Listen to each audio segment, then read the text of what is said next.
This show is a production of the Best in Tabletop Network. Be your best in every aspect of your game. Find us wherever you find your podcasts, or check us out on YouTube for more BATREPS podcasts and shows.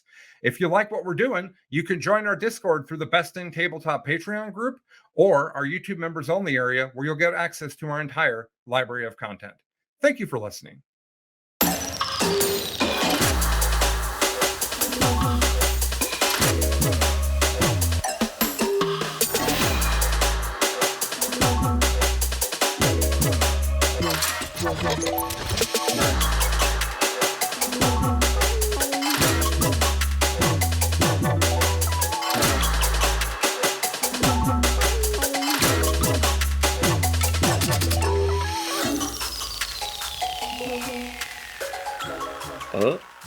Welcome everybody to 40K Frontiers, episode 7, Teamwork Makes the Dream Work, or as Ines like to say, the Make-A-Wish Foundation show.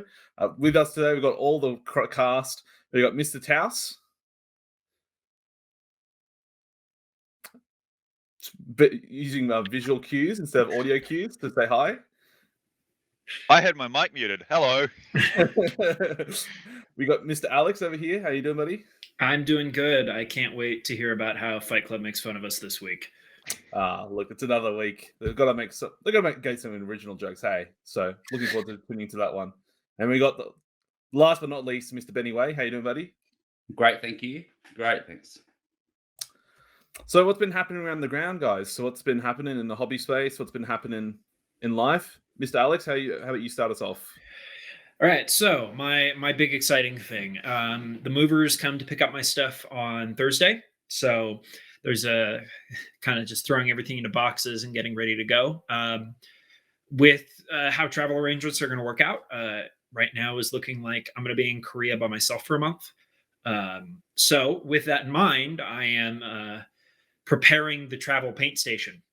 So I have been burning through my Custodes backlog to get it built and primed, because once it's primed, I can paint that somewhere else. I don't need any special equipment to do painting, just my paint tray that I travel with. So over the weekend, just in the last, let's call it 36 hours, I built and painted a visual item. This is my one of 3 Achilles threads that I knocked out, from resin box to fully primed. So I'm just burning through, getting Custodes ready to go for the move. And so as some of the housekeeping, for those of you who are listening to the show and are huge fans of me, first off, why? Second off, there's a good chance y'all won't hear from me for a little bit with the moving situation going on. I probably am going to be radio silent up until about July, but we're still figuring that out. Good news is I might be in on RTT in July, so there's some. I'll have content. You just won't hear from me before then. Hell yeah. Beautiful. And also, sorry, apologies everyone, I forgot to talk about what's on today's episode. So today we're recapping with Mr. Taus, as we'll talk to again soon, about a doubles event he had this weekend in New Zealand. And then we have an interview with some lovely people in South Korea about an RCT they ran and how things went over there. So that Mr. Pask interviewed over there. And then myself and Benny Way will be talking about the most recent ANZ team champs, although with less New Zealand than most years. But that's okay. It was a great time. And so, but well, won't jump the gun. Let's go talk to Mr. Taus. So, Tausy, what's been happening with you? Yeah, so a few weeks back, submitted my list for the teams event that I played at 2 days ago at time of recording. For that, I had half the list not painted, so I painted that mostly. The underside of some tanks were not finished, but no one needs to know about that. And then I took the list to the event. There was some musical teammates, which we'll go into later for the event. And but yeah, no, the list was really fun. I was trying to get on the career episode recording thing, but life happened, and so other Alex did the solo effort on that front. I think that's me. What have you guys been up to, Ben and Sam? So I am still reeling after. I've got so much terrain everywhere. So I dropped some of the terrain that we used for the event of the big team championship, which I was TOing. I took some of it back to its owner yesterday, but it was only a small fraction. I currently have 3 trestle tables in my double garage, which is full of WTC terrain, and I've got no idea what I'm going to do with any of it. But every time I walk into my garage, I'm like, oh man, like, you know, when your chest tightens up and you're like, I've got to do something about this mess. But I don't have anywhere I can put that stuff. So yeah, I've been dealing with that kind of logistical stuff. I've had a couple of practice games because now the TOing's over, I can do a little bit more playing. So been playing a couple of practice games with Nids, just playing around with some stuff. I'm teaching a good friend of mine how to play Sisters for a team event we've got coming up in July, which is really cool. So he's coming around this afternoon, and I'm just going to get him trained up in that. But so nothing much really. Just yeah, kind of reeling from the weekend. It was a huge weekend, right, Sam? So you might as well lead off with your experience of the weekend a little bit. So we'll be going into it more later, obviously. But yeah, it was a big one. But well, anyway, if you ever need someone to pick up the train for you, happy to hold on to it for a little while. Okay, we'll work something out. Right? Oh god, be careful what you wish for, mate. It's all or nothing. All right, so it's you take 3 trestle tables worth or nothing at all. We can maybe make that work. We'll see how it happens. But yeah, so obviously, as we'll talk about later, I had ANZT champs, and honestly, it's just been relaxation on my end from there on. Done some hobbying, been painting up some stuff, but honestly, just use the time to relax and recover. It's I won't be playing any 40k tournaments for another 2 or so months, so I'm just enjoying the casual time. Doing some painting, catching up with some of the backlog of things that need to be painted, and I don't know, enjoying myself, just relaxing and taking my time. So. But before we move further, if you guys want to support the Best in Faction at all, listen to additional content in the members only area, feel free to join the YouTube down below, subscribe, it's $10 a month, or alternatively, join the Discord where you can ask questions on this show or many other shows. It's www.patreon.com/best in tabletop. Best Discord around. We're always there. So there's heaps of people there if you want to talk to them. So yeah, have a good time. All right, moving on. So this past weekend, Mr. Taus was involved in a doubles event. So something not traditionally shown, but please tell us, Taus, how was your doubles event? Oh, it was a good time. Yeah, I think so. The premise of it was it's nominally sort of leading into we've got some team events coming up in future. And yeah, and so it was just for a bit of fun. There were meant to be a group of 4 of us going. So initially I was going with a friend from ages back.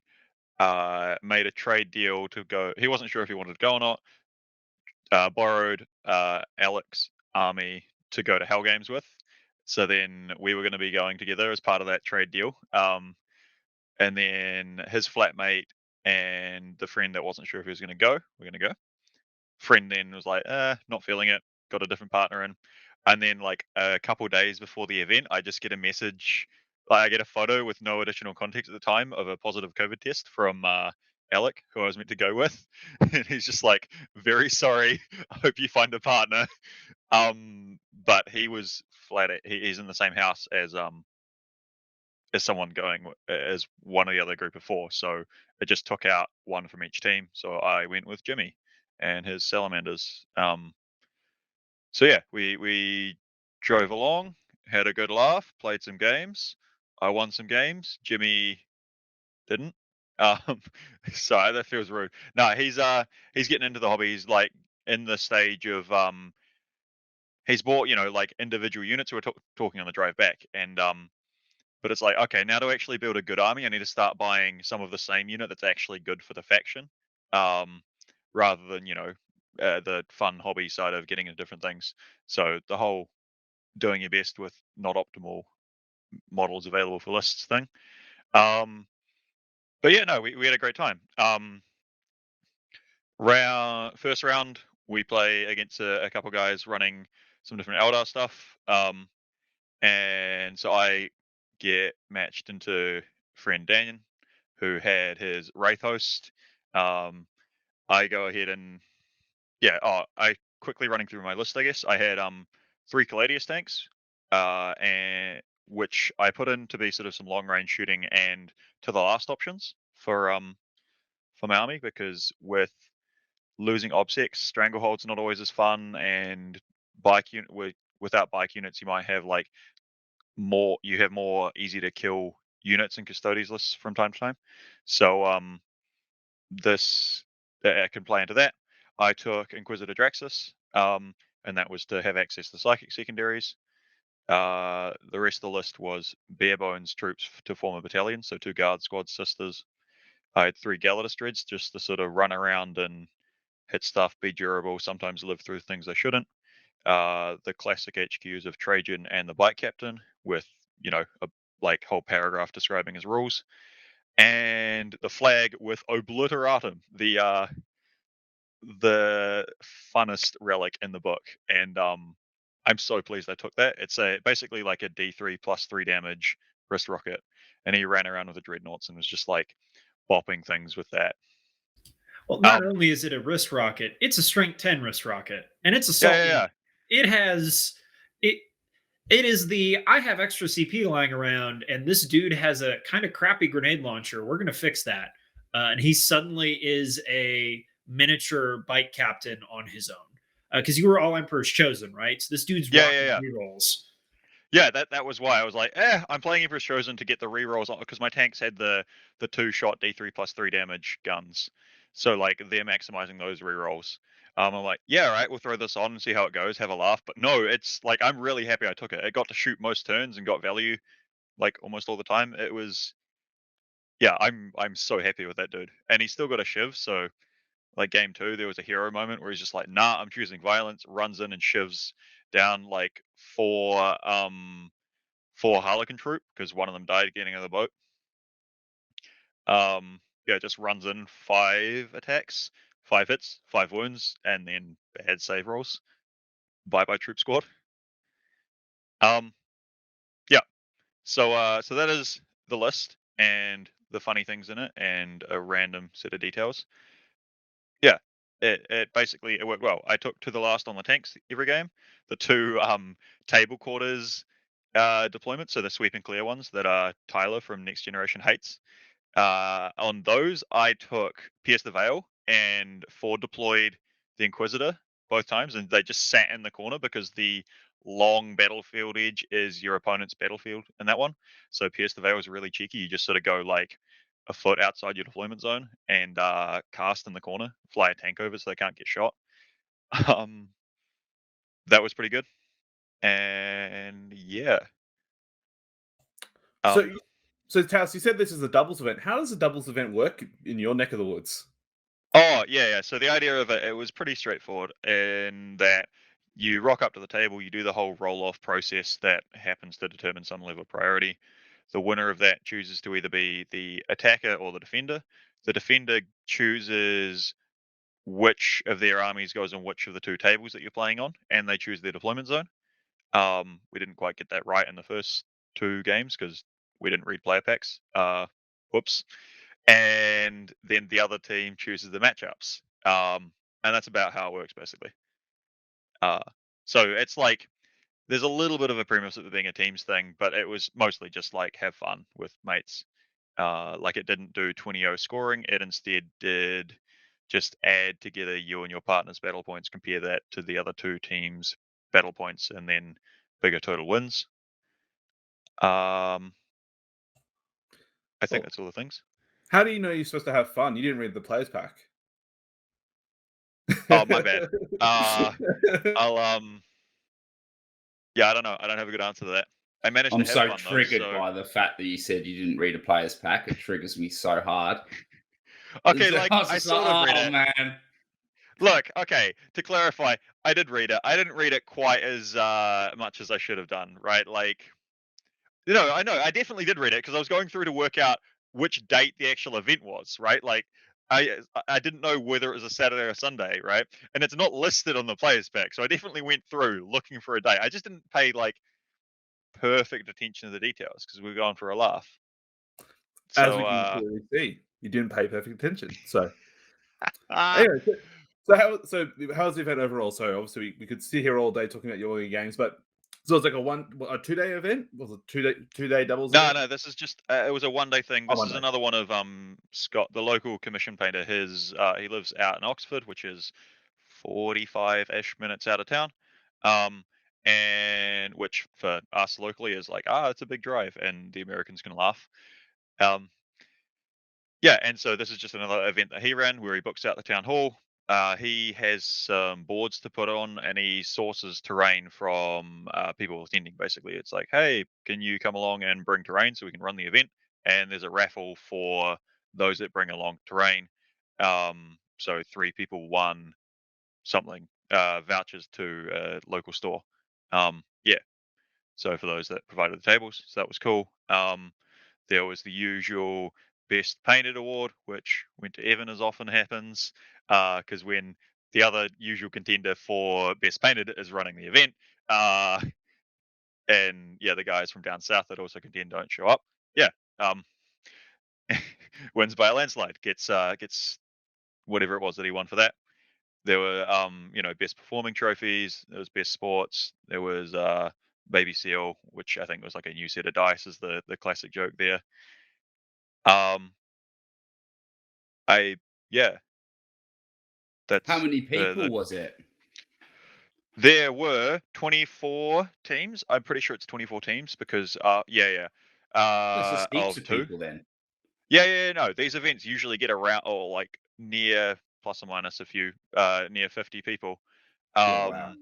For single day things. It's awesome, really popular. I think the next ones are going to be in Christchurch. I think he sorted out a venue, he said at the end, didn't go into further detail. But and the next one is also going to be 2 days as a 2K singles event, so should actually just be a straight up GT event, if I'm getting the definition of that right. Yeah, I think they changed the definition of GT where there's not a hard cutoff anymore. So yeah, a 50-person 2-day event is I believe by definition a GT. So sounds good. Yeah. So you talked about your partner was taking just a salamander's list, so one of everything kind of thing. Something like that. He had like 15 Terminators. He had an attack bike to throw up in the middle for Oaths of Moment. He had a unit of Eradicators to, do Eradicator things, a unit of Flame Regressors to do Flame Regressor things. Dreadnought character dude. Is it Brayoff? I think it might be. I think he had the who's it? The Apothecary dude with the hammer. Agatone, Adrex Agatone. I think. I don't fully remember. Like we swapped to being on the same team like days before the event. I'm like, oh, okay, this is happening. Cool. This is what we've got. And it was mostly working out transport when we were talking rather than like list strategy. We didn't have a strategy. It was just like, yeah, we'll go have fun. Yeah. I'm sensing a theme here, Taos. Not only do you not read players packs, you don't read your even partner's list. I mean, Hey, in this case, I'm not sure it was sent to me for me to be able to read. So yeah. Man, Sam, you need a bandwagon different army so we can make fun of you instead of me this time. Too good. Yeah. So I had one more point. Oh yeah. So like to the extent of us not having a strategy in the 3rd round, the one of the guys on the other team was saying how so what's probably going to happen is one of their team need to prepare to get wrecked by myself and my list, and then the other one is going to go wreck Jimmy and his list. And he's like, "Hey, I take offense to that. I want to face you." I'm like, "Yeah, right," because we were in charge of the matchups. They were the choosing the tables one, and then they go, "Oh, okay," and Chris goes, "Oh no," because that means we get to have a laugh. We played at the last Oxford event as well, and I think we had a good time, but his Necrons didn't have such a great time. That was when I got like all of my assassinate points with the crush attacks from Megara Siege Claws, which meant his Overlord was sitting for 2 rounds in combat as like he's just passing his 4-up invols, getting like wailed on by 2 big knights, who are like, "No, we're not feeling like hitting today," and he's rolling 4-up invols. I'm running out of things to talk about at these events now, guys. Someone bail me out. Help. No. Fair enough. No. Oh, so overall good event. Would you recommend again doing a doubles event like that? Yeah, like it's just another way to have a good laugh at an event. I have not really any complaints about the whole thing. I mean, I guess so. It was crowdsourced terrain, so that was like very variable. But that was another thing in the players pack. I did read that in the event. Okay, so get out of here, guys.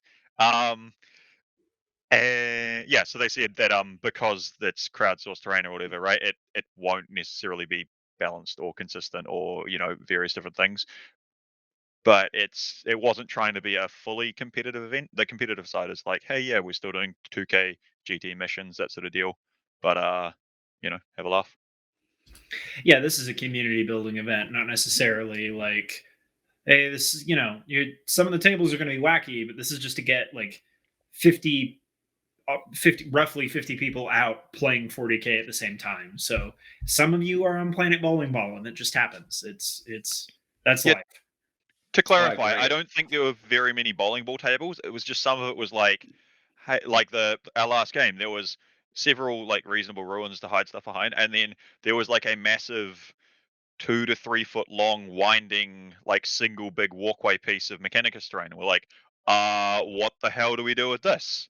We could, and it was like on one of the table quarters for deployment, right? And we're like, if it was obscuring, it would be really wonky of the attacker defender. We could do that, or we could not, or we could just call it a big thing of like dense and light cover. And there was some other stuff to hide things behind. And we're all good with that. Plus, Chris was, he ain't here to muck about. He was taking Kraken bugs for fun and just put them all on the line anyway. I had like a Screamer Killer, a Flyrant, and I'm not sure if there's something else all on my DZ turn 1. Trajan goes to heroic into a Screamer Killer, and I forget quite how many attacks it has. And I'm like, okay, here we go. Clinch up. My Yeah. experience of doubles events, like it sounds like a really interesting format. So it's almost just like a 2-man team. I know, Alex, you said you've played, like when we first started doing the podcast, you'd done one like that before. But where I am, doubles events are like you take 1,000 points each and you both play on the table, which is really good fun. But you generally need an FAQ along with the event, like because they'll post an event up and they'll be like, "This is doubles," and then you'll see the comments feed, and there'll be like 50 questions saying, "How does this interact with this?" Because you get people taking like some real wonky stuff together, like so, and they want to just double check how it interacts and how CP works and regen and stuff like that. And so there's always a couple of little rules, but they're quite fun. Those doubles ones, I've had some hilarious times at doubles ones. Yeah, we've had them here as well. So this is 2-man teams rather than doubles. I probably use the two terms interchangeably because sorry. It's kind of the same, right? Like it doesn't matter too much. Like it's almost yeah. Different ways to have a laugh with a mate. Yep. Yeah, I personally prefer the 2-man team. Like that format is actually a lot of fun. It's really good, especially if you kind of do some curating in teams beforehand, and so you get the more veteran players partner up with somebody new, which is what I did in my 2-man months. It was almost 6 months ago. It was when I played with a buddy who hadn't played as many tournaments, and so we actually try-harded, and I'm air quoting for the people on there before the event.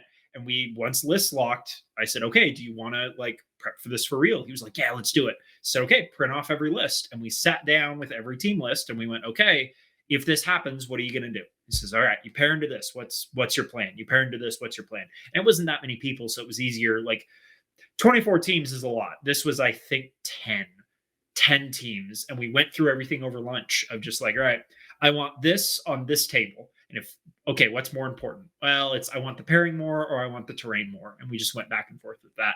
And he actually learned a lot of how to play the game, like how to play competitively by doing that, because I sat down with him and said, okay, this is like a mindset thing of going in of what you need to do. And pretty much everyone in that event really enjoyed it because a lot of the teams did that of like, okay, this is what we do. We had a team binder, which was really funny. And we did fake, like no one could see what was in the team binder. And then in the last game, we open it in front of everybody, and they're like, "Oh, you've got to be kidding me!" And we have like notes on everybody's list of like, "All right, this dies first, and then you go after this. This is the terrain we want. This is who we want to pair where." And it was like, "Why you guys really did homework?" I was like, it was like 45 minutes for me to go through 10 teams of like, okay, this is what we're doing, this is why. So I like those a lot more than the 1,000-point doubles events, because Ben, like you said, you just get bizarro interactions really quick. And while it can be fun for a lot of people, I personally don't enjoy it, because then you're like, okay, I brought weird chaos soup, you brought weird chaos soup. What billion different interactions are going to happen in this game now that we're both friendly? So I avoid that now. I try to. The worst one is when people on those doubles where it's the 2,000 points is when they both bring the same faction. Like I've been there, and they both like I've played like it was when Ultramarine aggressors were a thing. I don't know if you remember that. I think that was 8th edition, and I played one, and I think it was like we played Space Wolves and Blood Angels, and it was a pretty bad list. And I'm pretty sure we played like 2 Ultramarine players, and they were just. And so their whole army was like fully synergized with like loads of aggressors, and as wasn't. So do you know what I mean? So we didn't even have any guns. So I think back in like 5th and 6th and 7th, really until 8th edition, those kind of 1,000-point double events works really well, because there wasn't a lot of outside rules coming into the game. But strats and CP basically make those really hard to do now, because how are you managing this? Who gets to use strats on what? Like, what constitutes a friendly unit at this point? Like, it snowballs really quick. And then you get the people that are like, yeah, we've had one where like both players had a burner bomber and were like flying headbutt twice, and just like wreck people with mortal wounds. There was they're like, yeah, okay, both armies have got a Grandmaster Dreadknight and 2 Dreadknights, and maybe then they took another detachment to take a 4th Dreadknight. So there were 8 between the two of them. Yeah, you've doubled up on Warlord traits and relics. So like now 2 Dreadknights teleport. If you look at them funny, it's like, okay, we're not doing that. Let's get out of there. Yep. Oh, fantastic. No, thank you, Tass, and sounds like a great event. So moving on. So Mr. Alex recorded an interview with Demetrius and Suhoon from Korea. So Suhoon being a returning guest now. So first time returning guest. Whoop, whoop. So talking about the recent RTT they went to, and Demetrius and his beloved Tau. So enjoy.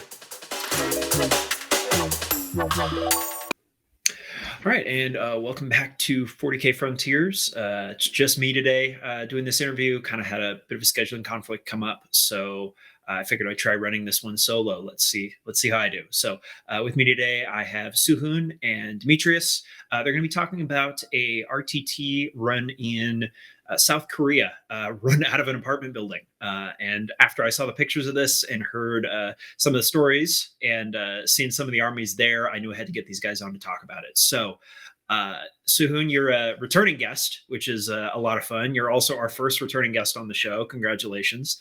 Awesome. Makes it easy when I have a direct line to you to just pull you onto the show when you do events. So it makes it good. And Demetrius, you are new on the show. If you want to do a quick intro for yourself, and then we'll get started.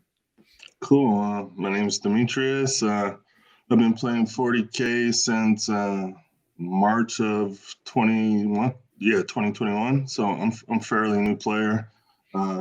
Usually play competitive. Live in Korea and been living here since 2019.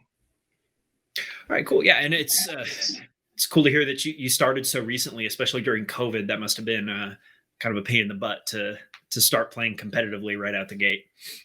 I always knew I was going to play competitive right out the gate, to be honest. I come from Magic the Gathering, everything, and usually all my hobbies are, I tend to go a little bit too hardcore, maybe. Not hardcore, but, it has to be competitive for me, or it doesn't feel like I'm doing anything. So, and during COVID, it wasn't too bad during COVID. I was able to get everything I need as far as 40K related in Korea.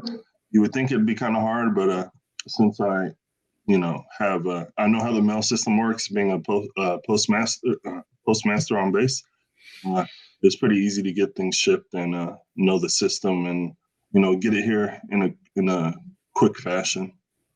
It's good to hear. I'm moving there soon. It's good to know that I can get everything shipped to me.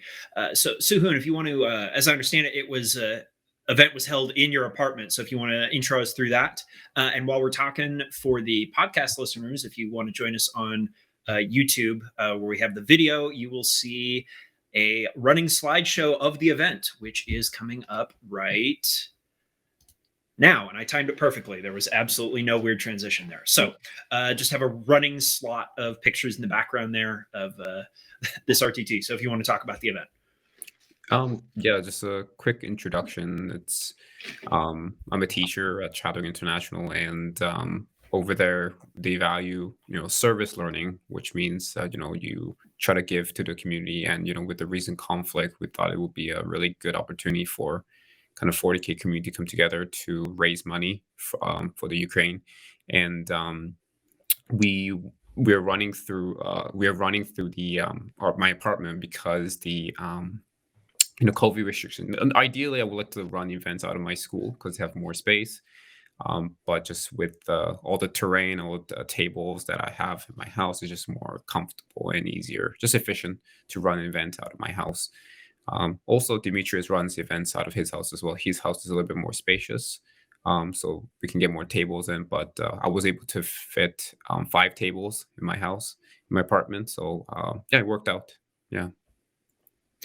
Cool. Yeah, no, and that's, full disclosure for the cast. Again, when I saw this and I saw it taking place in somebody's house, and there's for those of you watching, there's shots out of, I don't know what story of the building you're on, playing, what floor you're on, but there's shots out windows there, which was like, oh, they're really high up playing this game, which is, I only played on a tall building once for 40K, and that was Frontline Gaming New Orleans, which was pretty cool to look out and you're like, oh, I'm 8 stories up. This is neat. So it's really cool for running the event. And, a charity event is always good, especially with conflict in Ukraine. Yeah.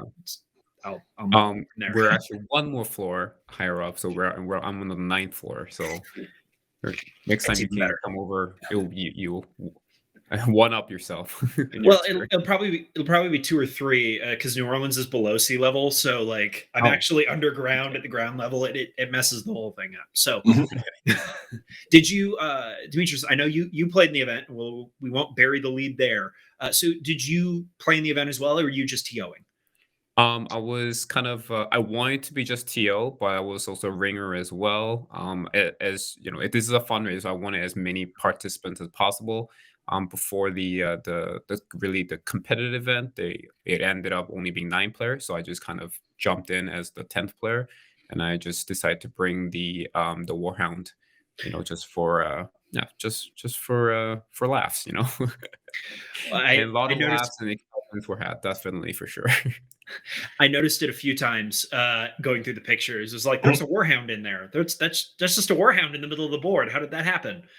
Yeah, you see this guy over here. You see the little puppy.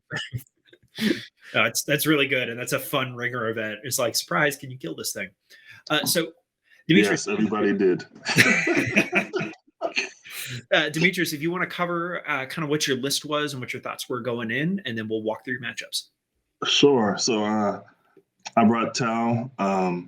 Normally, I've been the last few events I've been playing like a normal mass crisis list Tau, Farsight before the data slate, and I enjoy those type of lists that have more mission play to it. But since our play group has slightly dwindled here in Pyeongtaek, I haven't been able to play weekend games as much as I used to. We used to have about 6 to 8 people strong out here, and we play every Saturday and Sunday. So I got plenty of games in back then. But now it's gone, pretty far in between games. So the last event I played in was probably 30 or more days ago. So before this event, I said, okay, well, I'm not I haven't been playing like I used to, so let me take a list that's a little bit more streamlined. And I have a friend who also plays Tau who's been doing really well with a list that you don't see too often, and that's the 4 hammerhead list in Tau Sept. So he's won a few smaller RTTs with it, and in the San Diego area. So it's definitely his list. His name's Logan Heath, but I decided to take that list because it was more streamlined. I'm also known for busting my time because I'm not the fastest player. So I figured this would give me an opportunity to play within my time limits since I have a lot less models. And the main goal is to just delete everything. There's really not a whole bunch of mission play to it. So. Well, Tower really good at removing stuff from the other side of the board, so that's good. And I saw it was, I think I saw 4 hammerheads, which is a egregious number of hammerheads. Is it? That's just a lot of hammerheads. That's a lot of railguns. As somebody who's, let's see, well, I'm building 5 little Custodes dreadnoughts. I would really appreciate not getting shot by a railgun. That kind of ruins my day. That is true, and that was the. That was the entire basis of it, right? Like, you haven't seen a lot of hammerhead lists, since the new codex came out. You've seen them here and there, but not with 4. And I knew the list had a lot of firepower, but I didn't think it had that much firepower until I played it. This is my first time playing the list, so I was a little, little rusty. But it did what it's supposed to do, and I found that out in the first game versus Orcs. My opponent Bill, he brought I think 40 bikes, some 40 bikes, some copters, and yeah, the first turn I killed almost. I think he said like 900 and 925 points worth of stuff, including his two characters. So he couldn't call the wall on his turn. So it felt really good that game. I will have to ask after recording how exactly the orc player got his war boss killed on turn 1. So I could give a little quick rundown. So the maybe this one right here is the right there. The war boss. They give out buffs and everything. So he had all his bikes in front of the war boss, so I couldn't really target him. But I don't think he knew how much stuff I was actually gonna kill. So I planned to target those 2 big groups first. And if he pulled from the back, he was gonna expose his characters. And I managed to kill most of the stuff before I even shot my railguns. So my railguns were available for the 2 characters, and it was, I think, 3 railguns took out 2 characters, I believe. I mean, that's kind of their gimmick is high damage on a single target. I think it's interesting what you mentioned there on list building, kind of player constraints, building a list. I run into that a lot when I travel for events where I'll build lists that are like, hey, I want medium to low model count, something that's a little easier to play over multiple rounds, like you said, where it's like, hey, I don't get a lot of opportunities to play games. So if I could bust out the GSC somehow if I had a GSC army, but if I'm not practiced with it, it's not going to work. And not to knock on the Tau book, but that's 4 hammerheads with railguns. I see a couple broadsides in there. It's very point and click. It's very direct on what it does. It is. I mean, like, even when it came down to the secondaries, every game I took Stranglehold and TTL. The third secondary was whatever fit. Most likely it was either no prisoners or I think it was no prisoners. But I think that's as straightforward as you can be. And when you already tend to bust your time, it was nice to not do that. I didn't bust my time one time during the event. I finished within about 10 minutes left in each round. And you're right, it is very point and click. And when people see four hammerheads on the table, it changes the way they play too when they wanted to play a different type of game. Mhm. So I didn't think that would be much of a thing, but it really was, and that helped a lot in the opening turns of the game, so I could position the way I want to when they're just trying to hide. Yeah. Well, and to the last openers, they with them sharing a category, it's probably whichever one fits better. Of like, hey, am I going to kill more stuff, or do I want to just sit back and play super passive? Yeah. So play along with that. So we'll keep the slideshow moving on. So you said your first round was orcs, and with the war boss disappearing turn one, that is pretty indicative of how the rest of that game went. So if you want to talk about what was your next matchup like? My next matchup was Blood Angels, and that was actually my toughest game of the day. So I don't remember his list exactly. I do remember it had a high number of Sengard, some Redemptors. But to be honest, I think that score was a lot closer. I believe it was like 78-75. And I think we both made mistakes during that game. Mm-hmm. But there was a lot more obscuring pieces on that board. So I think that's what made it closer, to be honest. Yeah, that one. I was going to say, I see Blood Angels and I see big buildings, so I'm going to go with this as the game. Yeah. So that was I think that's what made it a little bit more closer. I think if I had more shooting lanes available, I think it would have favored me a lot more, obviously. But no, it was pretty close game. It was definitely my most that wasn't my most enjoyable. It was the last game. I'll tell you about that in a second. Just because I love beating the player who I played. So. Okay. Well, we got a little bit of a grudge match in here, so that'll be fun. And yeah, that is the limitation of the Hammerhead list. Is it's really good at direct fire, but it has to see you. So if it cannot be seen, cannot be shot. So question on this: you mentioned that it's all kind of muddled for me on when exactly Fax came out and when this was played. So were you guys using the new balance status slate with Armor of Contempt and everything at this Yes. time? Okay. Yes. That explains the Mass Sanguinary Guard out of Blood Angels, because that's really good. Yeah.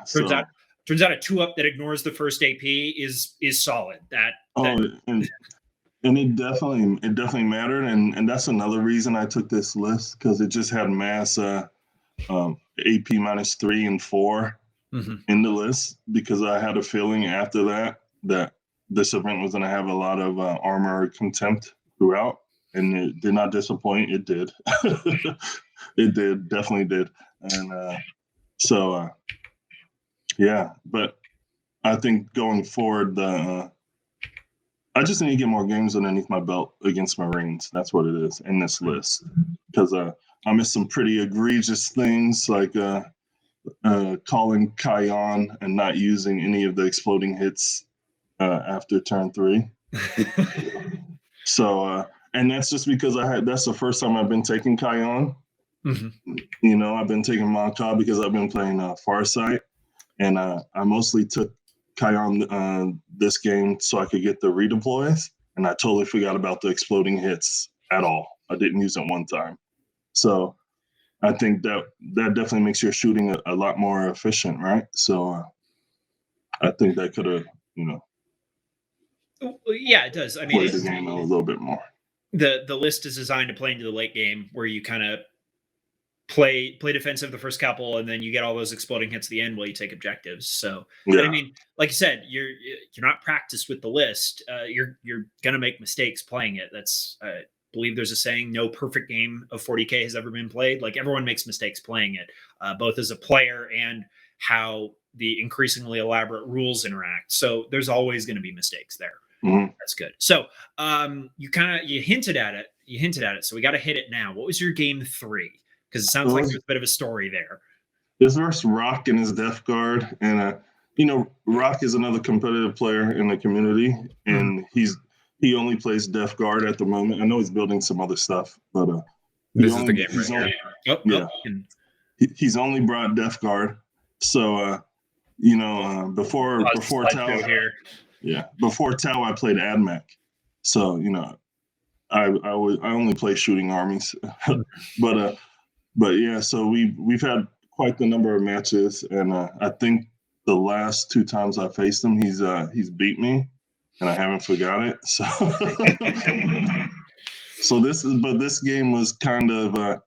I just don't think the table benefited him at all, to be honest. I think not only was he facing 4 hammerheads, the terrain really didn't suit him, and since this one which was a nice mix-up, having all the different types of terrain on the table. But I can explain this a little bit more, Demetrius. Okay, go ahead. Yeah, so as a tournament organizer, I want all the tables to have kind of different feel and vibe, so that one particular person cannot cater to all of the different scenarios. So for this one, this was actually all hills. Everything you see is all hills. So there's no obscuring, there's no dents.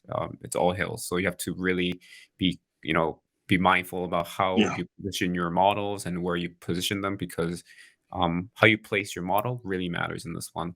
So you can see the Plague Burst Crawler, getting up there on the hill and to get some line of sight up there. So anyways, yeah, we just want variety. So this was one of the table that they ended up on, and then it's just good. Not to mention he played an engine list, which he's been doing really well with since he's been playing it. And I saw all those vehicles. I was like, okay, this is great. This is great. And I went first, and I killed 5 engines. So it was already off to a great start. And you see the objective in the center. Like, all I had to do was put my hammerheads up on some terrain, and if he wanted the middle, he could try and get there all he wanted to. But it really didn't happen this game. Mm-hmm. So and I just added bringing down to my third secondary. So I had a TTL, I had a Stranglehold, and I had bring it down, and I think I maxed them all.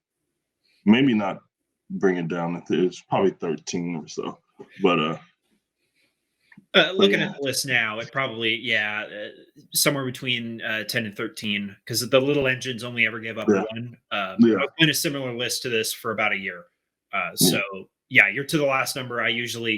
Mine usually sat at about 10, but I went a little more Terminator heavy, a little less Demon Engine heavy. So it balances out there. And that's interesting that, nothing has obscuring, but everything's really tall. So you can just land on stuff. So it definitely benefited, the fly keyword definitely paid off on my side, right? Not so much for him. He had a couple of things that fly, and I went first. So I just targeted those engines that were more melee focused, because I knew he was just trying to get them in. So I definitely didn't want them in my face. And it was, I knew I was winning. I didn't know I was winning that much, because I'm trying to improve as a player, just knowing what the score is during the game and how I'm doing. Mm-hmm. But for this one, I lost track of it, and I thought it was a lot closer than what it was. But when I was looking at the table, it looked like it was pretty close, like the model count wise. You lost quite a few hammerheads as well, right? So I think I lost 3 hammerheads.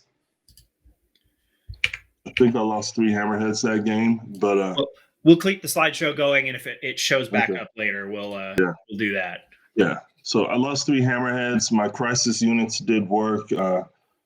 For some reason, the whole tournament, people were scared of the broadsides for some reason. So people were shooting multiple units at my broadsides, and I was like, okay, I'm okay with that. So as long as it's not my hammerheads or my crisis units. So, but when you see a juicy target out there that could still, delete something with high enough wounds, like, some people just go after it. So, but it was definitely a pretty lopsided game. Oh yeah, I mean, the broadside does present a target where it's like, well, that's still a railgun. That's still like there's a base level of damage that this thing is. There we go. We'll pause here for a second. There's a lot less hammerheads on this. He did some work on the hammerheads, but like, so you see where my crisis unit in the middle is, behind that piece of terrain. Like, that was literally just strike and fading like in the entire game. and what, 10 plasmas, 5 cyclics, and the other one was 10 plasmas, 5 fusions. So you can't ignore those, right? Like the hammerheads are awesome, juicy targets, but you still have a lot of firepower with the crisis units. And I don't think I didn't lose an entire crisis unit the entire event. So. Well, yeah, that's the interesting bit, right? Is those crisis units you can layer buffs on, and they have access to all this other stuff that makes them so efficient into shooting pretty much any target. Where and with how the board is set up, yes, nothing has obscuring, but the giant blocky hills are super tall, so they effectively do. They do. For most armies, that's gonna act as obscuring. I know my Death Guard list would pretty much treat that as big old obscuring blocks, even though they're not, because I still have to either go around or it's indirect shots, and indirect doesn't do anything anymore. So that presents a bit of an issue there. I'm going to have to see something. Okay, so 3-0, were you the only undefeated player at the end, or was it done by points? I was the only undefeated player at the end, but I believe I'm not sure if it was done by points. Was it, Sid? So there was an undefeated player. His name is Benny, but he's the only game he didn't win a game. He tied one game. So he wasn't defeated, but he tied one game. So that's what happened there. Let me rephrase. You were the only 3-0 player at the end of the event. So yeah, it was a fun event. I definitely was surprised with how well I did with the list. I know people see the list, oh, well, all you had to do was shoot and yada, yada, yada. But for me, I like to, like I said, I like to play the mission a little bit more. So I usually, like in my other tile lists, I was taking Vespid, I was taking, stuff that plays the mission. And this was totally out of my play style. So I wanted to try something like that too, just instead of, staying in that wheelhouse that you're used to. And it worked. Yeah, you want to try different stuff out of a book, especially so you don't get pigeonholed in list building, where you only know how to play the one thing. And then if that one thing takes a hit, then it's a little more painful to play. So going through the slideshow, there's a lot of shots of the event. And Suhun, we're going to talk about kind of broader event specifics here in a second, but I wanted to stop on this one as I saw it come up again. So this, for those of you listening, is a list of the 40K ITC teams and current rankings. I don't know when the screenshot was taken, so hopefully you can answer that question for me. Can we talk about number 39? Because I think that's an interesting little note there that I'd like to bring up. Because that looks like, if I'm not mistaken, that's 40K Korea as team 39. So is that everyone locally plays on the same team and just at RTTs in country? We do. So how it works is usually we have an admin group as well. So people who are in the more dedicated side, we decide to build a team together. So for example, Demetrius, he's part of us, so he would also be considered as a 40K Korea team. So whenever you host event or held event, they get to choose their team, and we have a couple other teams. We have Justin. He's from California. He's part of Warmongers team. So he actually associates himself with a team all the way across from US, because that's where he's from. So anyways, we've been doing a lot of league and RTT and these events, and yes, I was surprised that the team ranking was up there too. So yeah, that was kind of like, it was kind of cool that we're actually we're doing pretty cool because we do run a lot of events, I think. So I think that's why we're higher up. But I'm kind of excited to see how we would stack up against when we go over to LVO and actual bigger pool of players. So that sounds scary. I'm excited. No, it's good. Definitely excited. Yeah. I've been talking personally on here for a second before we talk big events. I've been talking a little bit with the co-hosts who are all Australian or the one Kiwi we got on the show about trying to go down there for an event while I'm in Korea, because the flight time is slightly shorter than going to the United States. And I was like, well, this is slightly more convenient, I guess, trying to get down there, but we'll see. I've got a while to figure that out. First, I have to get to Korea, and that's its own. It's also thing. way more expensive to get there. Oh yeah, I noticed that real quick too. But kind of one of those once in a lifetime things. Well, if I'm going to Totally. go play 40K in Australia, this might be the time. So, Soon, if you want to talk about kind of the broader event, what kind of armies you saw there, I saw most everything, with some exception, was painted, which is really cool to see at an RTT.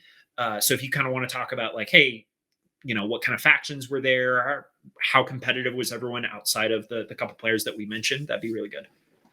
So we had 2 events. The first day was just one day, very competitive 2,000 point event. And the pictures we were seeing now is a second day event where it was very casual. People just come and play 1,000 point games.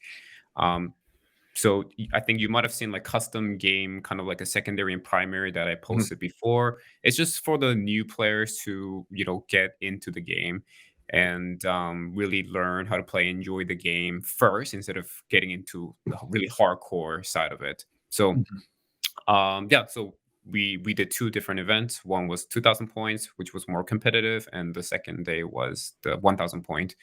And this is a really awesome picture. We have James, and he kindly donated his orc army, and it was actually auctioned off as well. And we have Rodrigo and his son Dante getting the auctioned orc army. So that was really awesome to see. So I think I told you before last time. It's all about the people and the community really first, and 40K. I just love 40K and how it connects people together. Yeah, so it was a very, very successful event. I really enjoyed it. I hope we can do it again soon. Something for the charity. Oops, sorry. Oh yeah, and those charity events it's really cool, and it's a good way of getting people out, both with more competitive events where you get the try hard attempt where everyone tries to win the event, but you also have the fun of it the next day of like, hey, if you haven't played in events before, because that can be very intimidating, having like like a stepping stone event, like, hey, this is get your feet wet a little bit, here's a really basic mission, kind of basic terrain, and we'll go from there. That's a good way of setting that up. So is there anything either of you would like to add before we wrap this up? If you want to play competitively, don't bring Warhound. That's my take on it. I don't think I scored anything above 30 during my entire league. And one of the game, I literally got 1 turn killed. So by Blood Angel player Rachel, and I think Demetrius was secretly wanting to get matched up with me as well. I'm pretty sure that's one of the reasons why he brought Hammerheads too. Yeah, to be honest, I was expecting Sue to bring his NIDs, and then once I found out, I was a little disappointed. But we have a little backstory behind that, right, Sue? So I believe one of my very first events I went to, it was at Sue's house as well, and I was playing AdMech, and I got to face off with Sue, and this was pre data slate where the last chickens were still crazy and getting all the rerolls, and I think I brought 8 or 9, and Sue had his what's that thing called, Sue? Hierophant. He's a the Hierophant right there in his list. And it did not live past the first turn. I killed it on the first turn, but Sue did still end up winning that game just because I did time out that game. But a win is a win. No, that sounds you killed the Biotitan. That's its own reward. So it's funny that you deployed it and it just died. I deployed it and it just died. Yeah. Yeah, and the Hive Fleet's fine with that. We can make like 10 more of them. It's okay. So I want to bring up, it's funny that you mentioned the don't be competitive and bring a Warhound. I played in Texas for the last 2 years. I skipped the outbreak of COVID. I didn't travel for any events. But there's always 1 or 2 Warhound players at like a big GT, and they always find each other. At some point, the Warhound player has to play the other one, and it's super exciting because they can't do anything to each other either because its guns suck. So it is like a 2-hour really crappy Adeptus Titanicus game where both That players are sounds probably terrible. drunk. Oh, but they have the best time. They are so excited. I know I want to say Alamo GT, they like just set it up first round. Like they went in and made sure that in the pairings, everyone else was random. The Warhounds had to fight each other round one because we had to clear this up right away. So that's crazy. That's good. So that good life lesson. Don't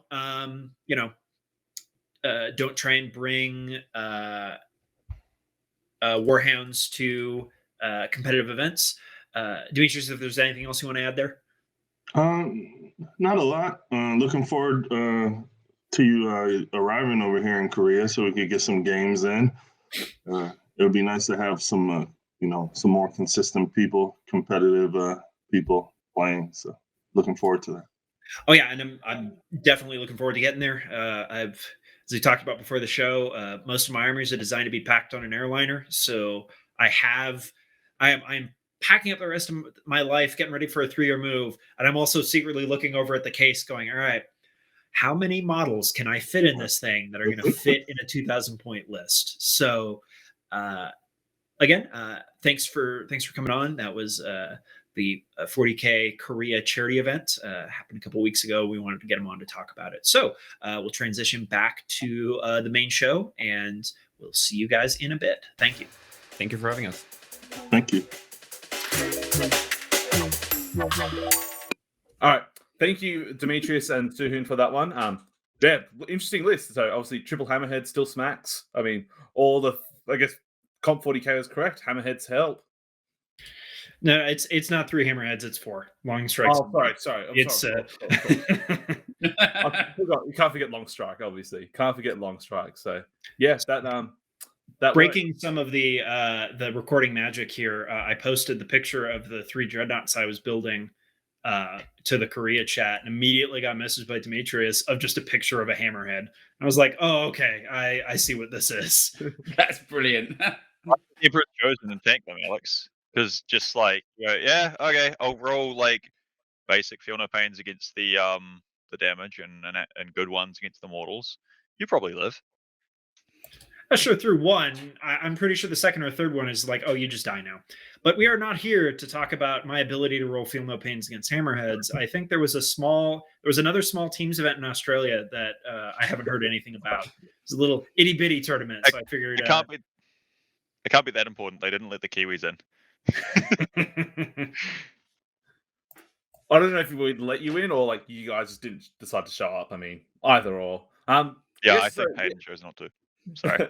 Anyway, so as you see on the screen, so ANZ Team Championships 2022 happened, I guess as you're hearing this like roughly 2 weekends ago, and it was a fantastic event. So it's based upon the WTC, so the World Team Championship format. So basically 8 players plus coaches and stuff, and so play in a teams event. But what is unique about here is, so in Australia we have like states and territories as our like state and what's the term, districts. So states and districts for the US is like that sort of equivalency. So each 8 players from each state or district come together and represent their sort of local area, and they're playing a teams event. So, and we split into 2 pods. So I was in pod 1 with like 3 other teams, and there was like 4 other teams in pod 2. And so on day 1, we had 3 rounds playing against, we knew who we were playing against basically day 1. And then after that day 1, we split into 2 different pods. And so for a lot of us, it was our first time playing in an 8-man teams event, and it's completely different to a lot of other teams events. Obviously, you have a lot more options that can be paired into, and there's a lot more variety in terms of this. And yeah, Benny Wade, do you want me to talk about more about the event? Oh, well, so basically, I hosted that. I was actually in one of the pictures here. It was very, very, so like 8-man teams, there's 3.5 hour rounds. So it's half an hour for your pairings and stuff like that. And then you get to play the game. We tried to replicate as much to the WTC. We had pretty much all of Team Australia in attendance here. They're pretty much spread out across all the states. Definitely a bit Queensland heavy, but that's because Queensland have got such a good team. Spoiler, they did end up taking out the event with probably the weakest team that they've fielded for a little while now, for a few years. So this is the first time it's run since 2019, as far as I'm aware. So it has been a while. But yeah, it was a really good exhibition of how the 8-man teams go at one of the highest levels in Australia. COVID did do a bit of a number on it about 2 weeks before the event. Well, in the 2-week build-up, I should say. In New South Wales, I don't know if many people know about how COVID's been over in Australia, but New South Wales really got ravaged hard last year. We were vying for Victoria/Melbourne's spot of worst affected state. So New South Wales didn't really have too many problems with COVID this time because most people have had it by now. But some of the other states who are a bit more isolated started having problems. I know Sam had about 2 changes to his team, and I think he even had a change midway through the event as well. With Sid turning up, we had Queensland actually. Well, they didn't have a COVID issue. There was actually torrential floods up in Queensland the day of the event, the day of flying out, the Friday before. So their coach had to fill in. And there's a funny story, actually. Their coach had never played Imperial Guard ever before in his life.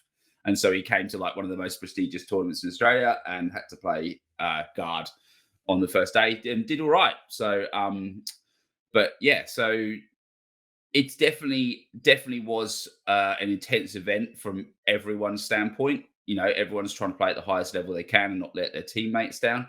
From a TO's perspective as well, it was also very intense.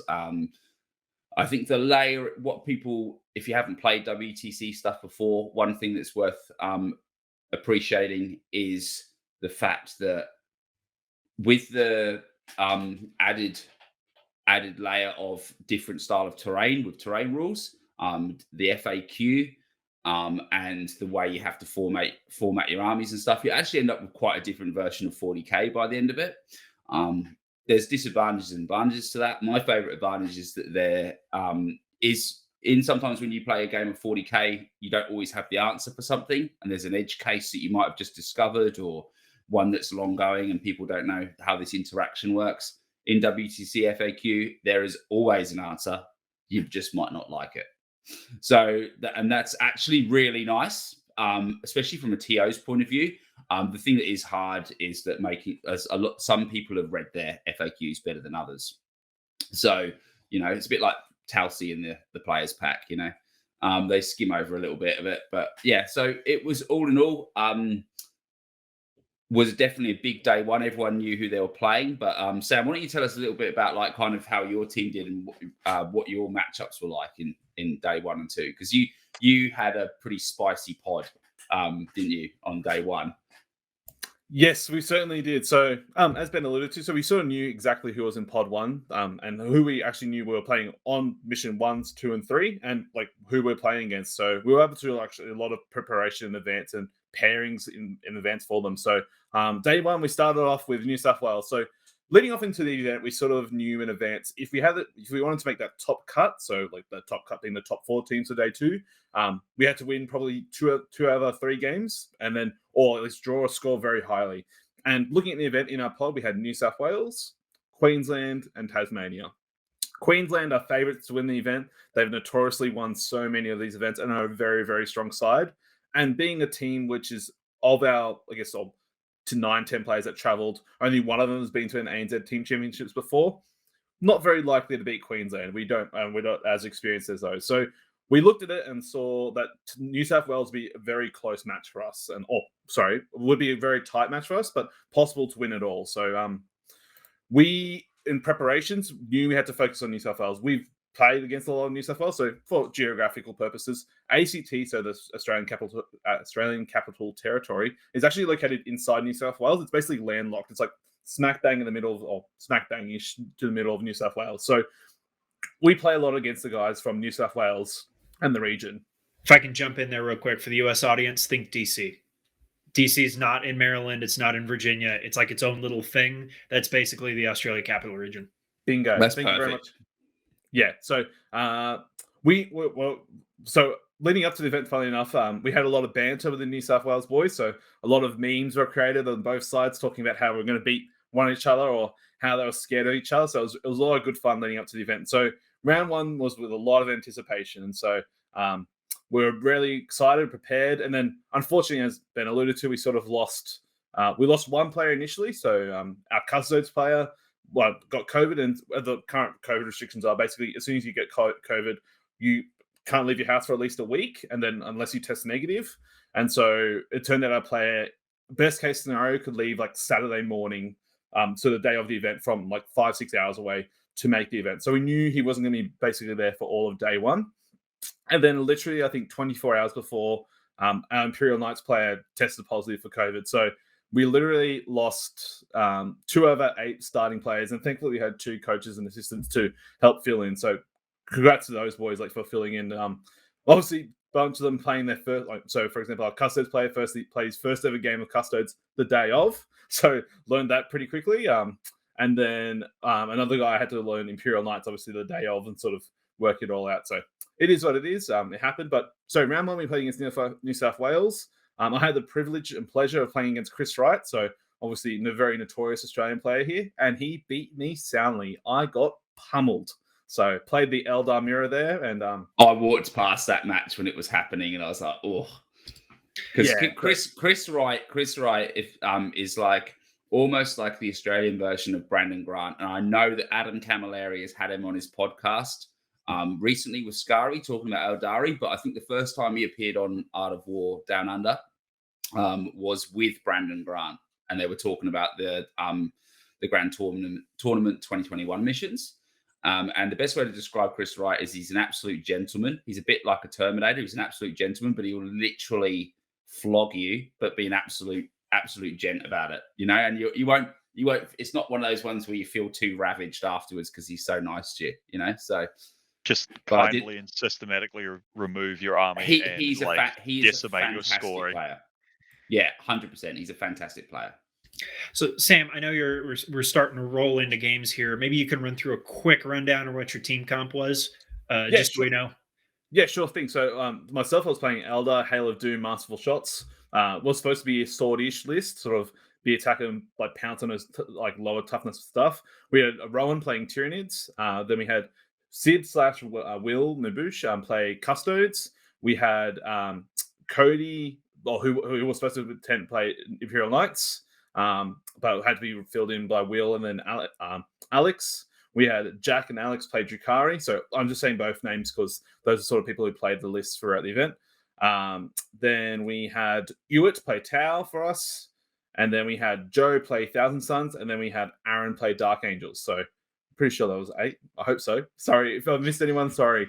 Try to remember off the top of my head. So yeah, it was sort of a dynamic list. Like, we're sort of, I guess, privileged and a bit unfortunate in a way that we sort of only have a limited army pool here in Canberra, but it sort of worked out the way that everyone got to pick their choice. And so we had to play with the toys we had fundamentally. So first time attending, the biggest emphasis I wanted for the boys is just to have a good time, enjoy themselves, and get that experience. So I didn't care if we won or lost, as long as they enjoyed themselves and were able to play some games of 40k. That's what matters. So that was the event. So we felt okay for most pairings, but I think it was a bit of a shock for a lot of people, sort of going against very high quality opposition. Like, obviously, when you're doing a pairing as a matrix, it's like, oh, get an easy win here. Like, this is a green matchup, and then in reality, it drops down a little bit to more like a yellow. You know, so yeah, I think that's a really important thing to say about team stuff as well, is especially in the format that this was played in this year, was even when you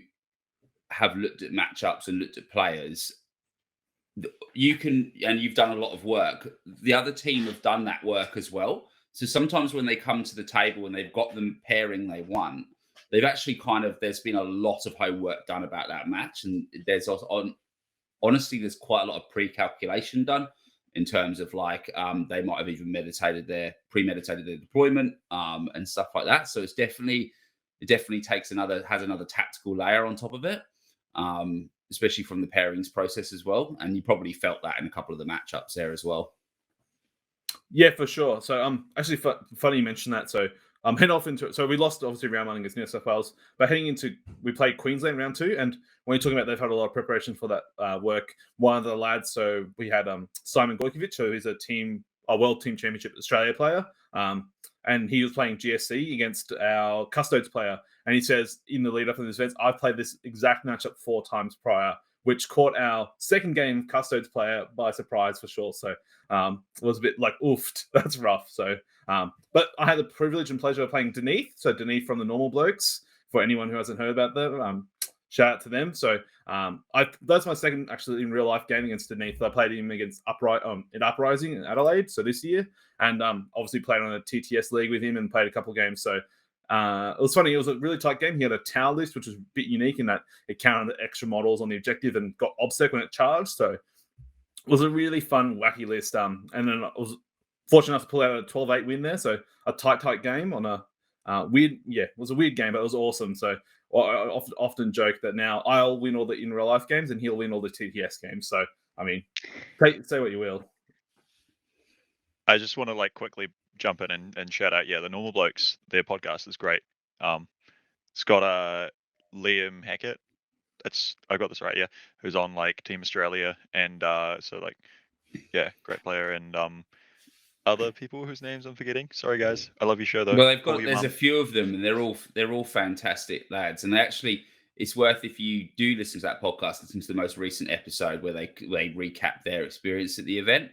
And did actually have the coach on there, the hero himself, Will. So he did pretty well there. But yeah, it's like I said, was a brilliant event.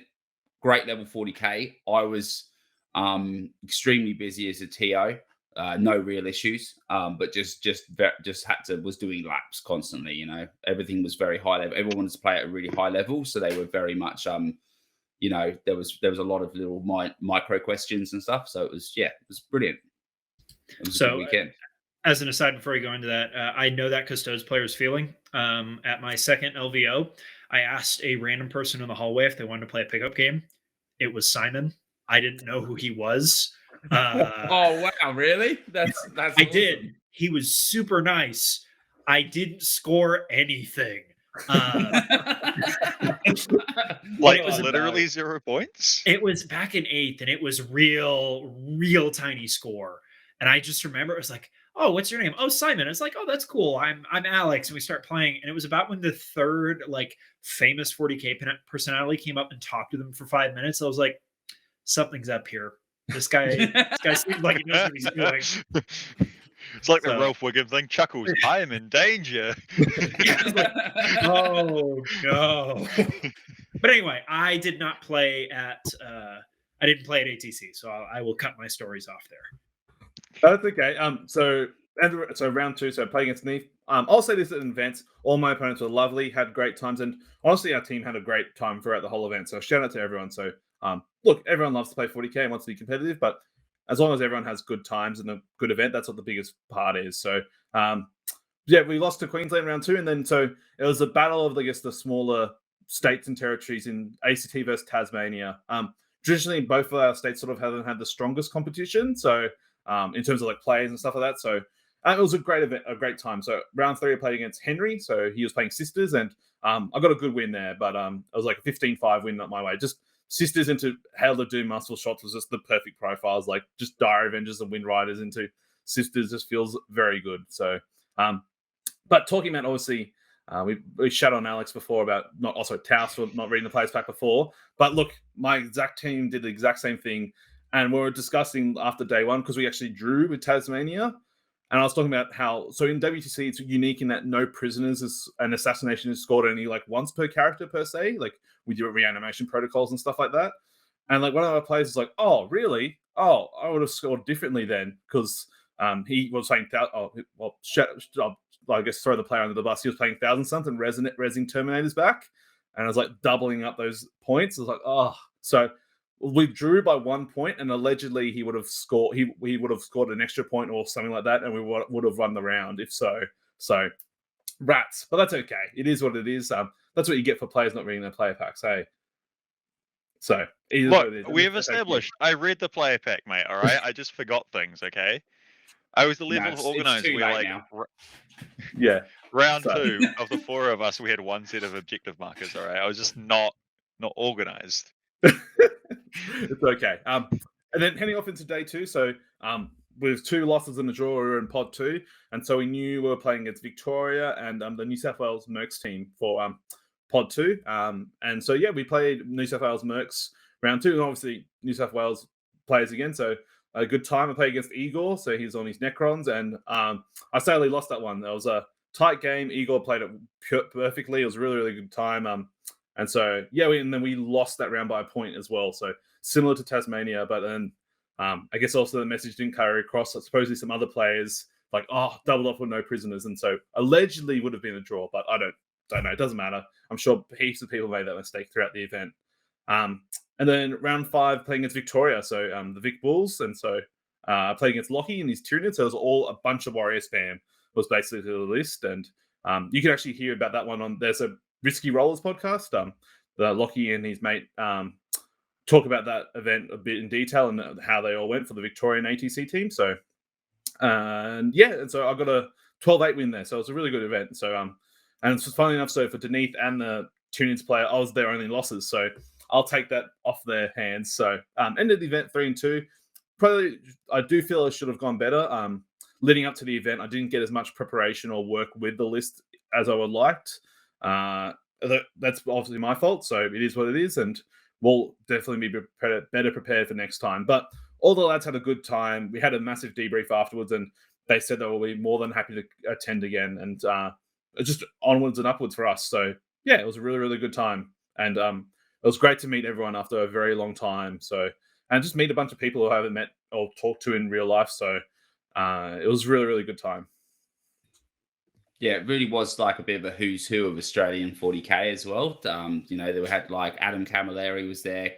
Well, he was originally coaching, but then had to play because they had a COVID issue as well. Matt Morrisoli was there. We had Liam Hackett, Chris Wright, Denise, and it was just there was just who's who. Simon. So it was, and obviously captain of Team Australia, Eric as well, Lathoris. So with his Tyranids. So it's it was just a fantastic event.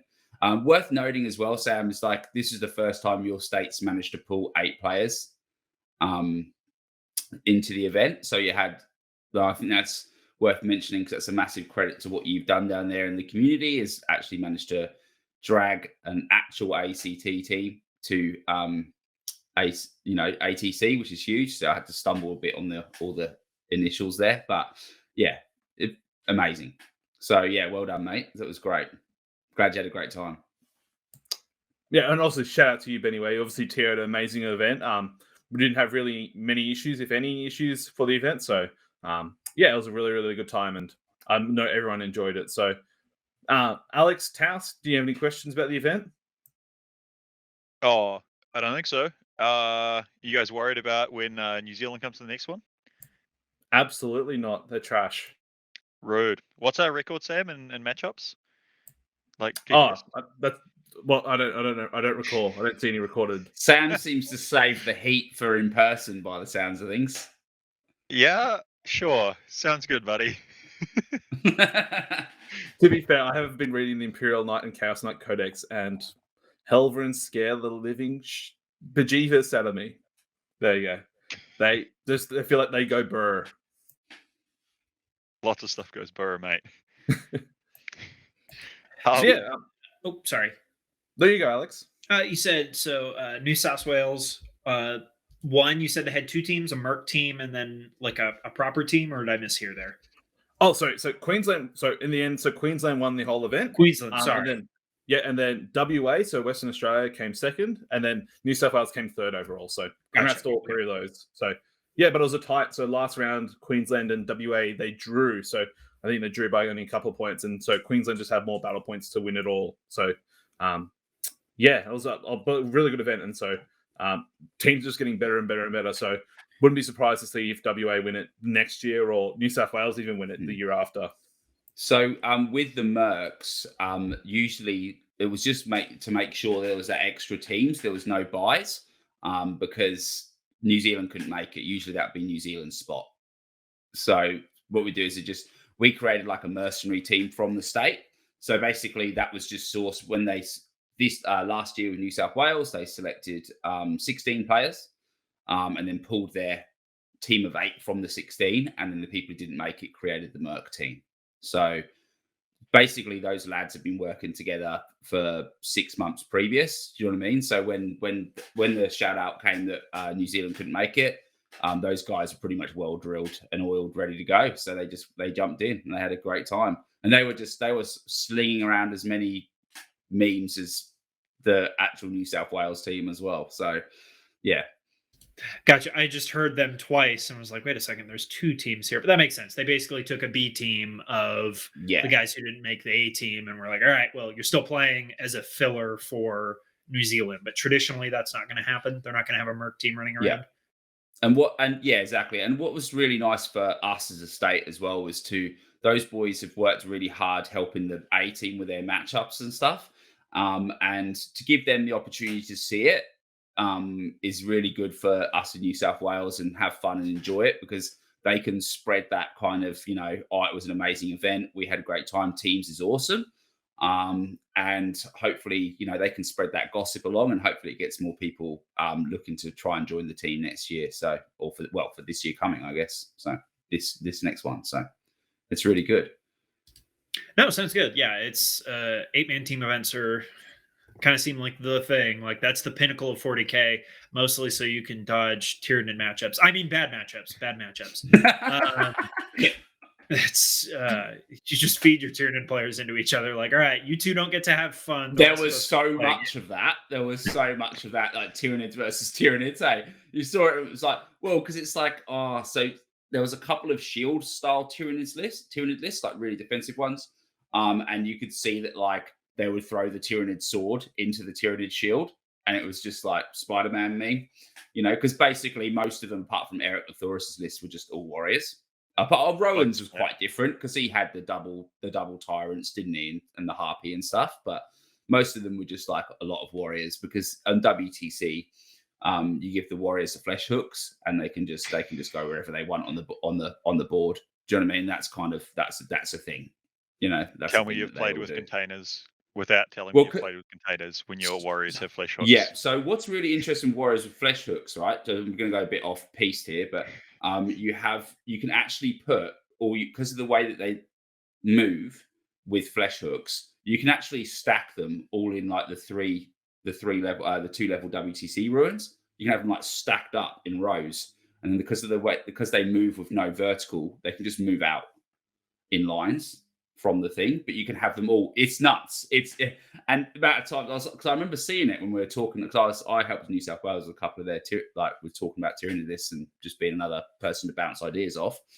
We weren't the only. New South Wales weren't the only people with that idea. There was the flesh hooks. They're just it's a bit bonkers, but that's the way it was. People do game that kind of thing, So it's good. 100%. So yeah. No, it was a really, really good event. So, and we actually have a question from our Patreon. So, Nathan Henning asked a question. Speaking of teams, how should we make more team events happen in the United States? How do you grow your local team communities? So, maybe Benny Wace, obviously, you talk about growing your own local community. How do you think you should grow it, or how do you think we can make it happen in the USA? I think the USA, it starts a bit more fundamentally different in the USA. I think because from what I hear, most of them don't do WTC format. I don't know. I don't think they're necessarily the FAQ of I don't think you need to go too deep down the rabbit hole, but I think you need to use a differential scoring.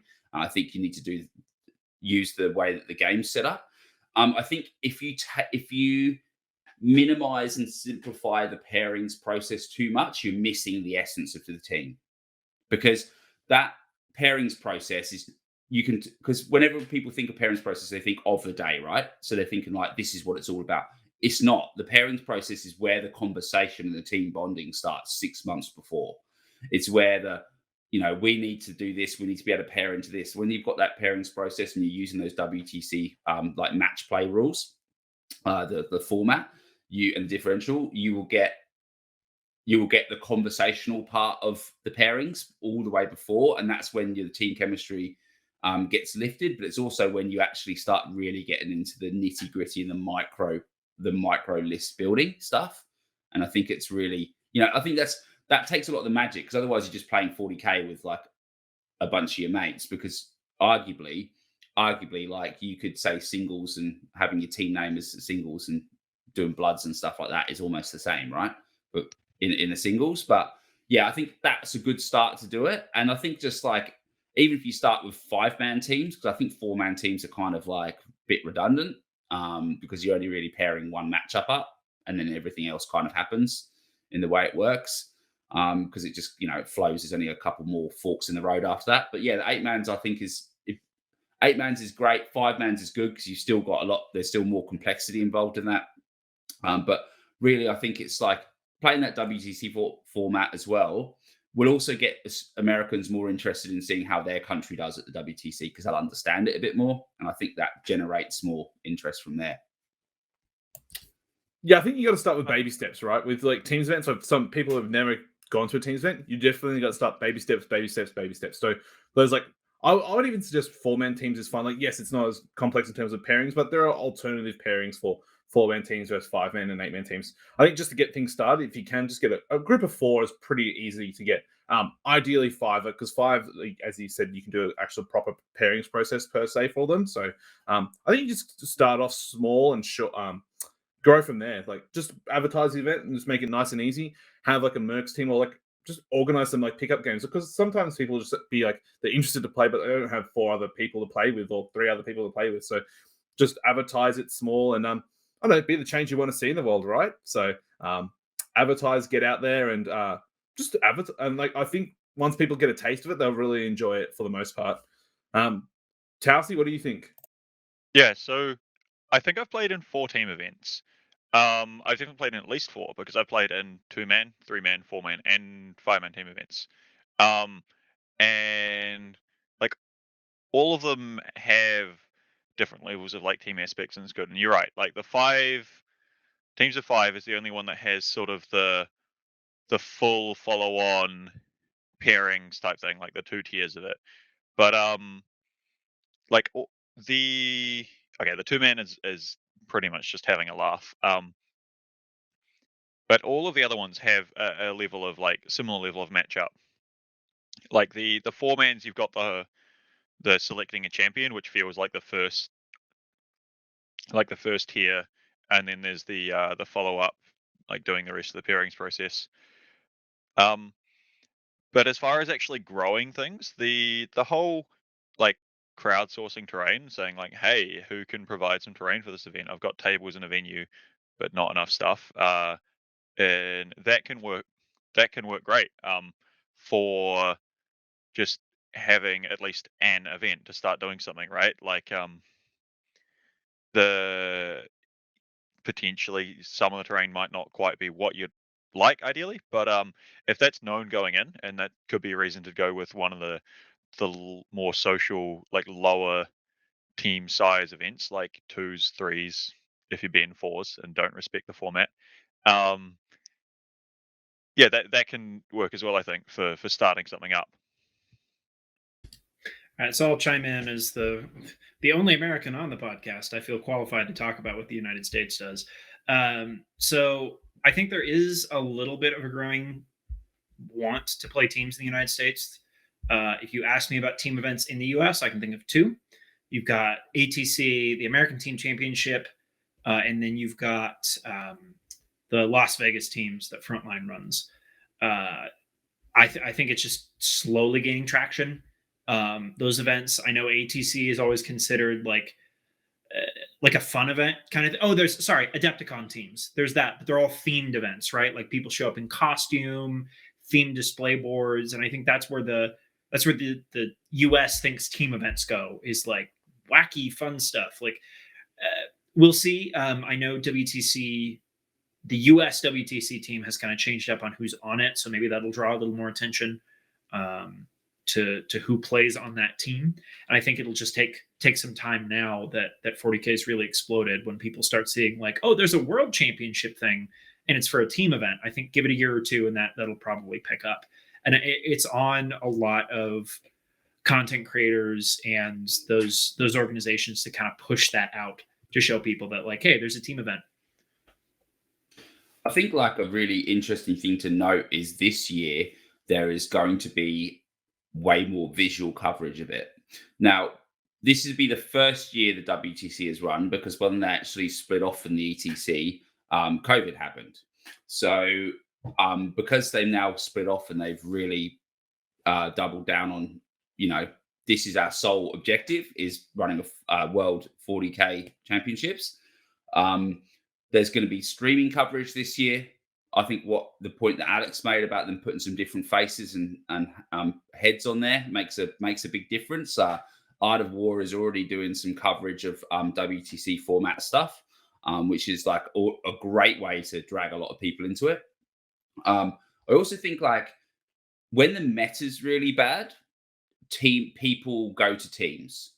So if there's not teams around, team tournaments around, people do try and find it. If the worse the meta is, the more people will be interested in teams. Certainly in Australia, teams are huge over here, but when the singles meta is horrible and everyone's running like, there's when we had the Harlequins and Custodes and Tau, and they're all very broken. There was this huge gap. People were playing those 4-man teams. They were still selling out because you can't take the same book. So the chances of you just running into five lists of Hail of Doom it just probably won't happen unless you're teching for it, unless you're like, you literally are the grenade man and they are throwing you under the bus into that every time. But there is that interest in it, and I think like hopefully the meta doesn't go bad, so people could gravitate towards teams. But really, I'm hoping that the coverage this year at the WTC, because I know I think it's Val is covering it with the streaming. I think that'll be a huge thing for hopefully bringing teams a bit more to the US, because I feel like the US are really. I know there's a lot of them who have obviously played it, but they're really missing out. It really is an amazing way to play it. It's just like exposure, right? Like anything, like, because there's times where I'm really jealous of the singles. Like, I can't believe there's how many GTs there are in America. It gets me very jealous. So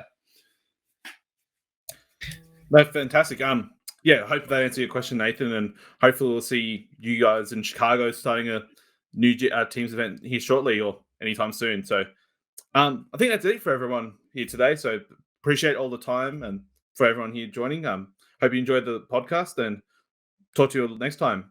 Any parting words, anyone? No. It's a good episode. I'm glad you guys had a good time at Australian Team Championships. Odds are the next time I talk to you guys, we'll be out of a hotel room in Korea. So I'll see you guys then. Since we mentioned the normal blokes, call your mum. There you go. Beautiful. See you, everyone. Thank you. See ya.